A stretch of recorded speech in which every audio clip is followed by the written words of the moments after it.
Kan hun lekai ka Shillong Lajong FC ka layo rung siya ka semi-final. Hadin bakalala ban Pylliem ya ka Mami East Bengal da arku laiway. Hagajing lekai jong ka lumpung 133rd Indian Oil Duran Cup Hajar arpusaw. Kabalong mata ka sengi ka arpuay tarik nailar Hajar arpusaw. Hamadan GN Stadium Pulo Shillong. Hakani kajing kun ya ka arkul na kabenta ka Shillong Lajong FC. Lathap da urut wear hakakala baningkong hakapra minute.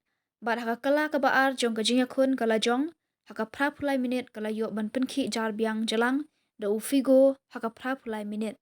Kat ba ka shikol na kabenta ka Mami East Bengal FC lathap da unandha hakahnyup minit hakajingya kun. Ling ba ka ni ka jingjop ka Shillong Lajong menta ka layo ban rum siya ka semi-final jong ka 133rd Indian Oil Duran Cup. Hakani ka jing lekai ki pat ba Palat khasaw Hajar tam na keleng ki jaka ki lawan ban sakhi ban ai ka jing kershan ya ka Lajong ka kenhun lekai na kani ka jela. Ya barok ki saw pulai tali ki jing lekai jong ka 133rd Indian Oil Duran Cup and pen live ha Sony Sports Network Sony 102 HD bat kumju ha Sony Live OTT.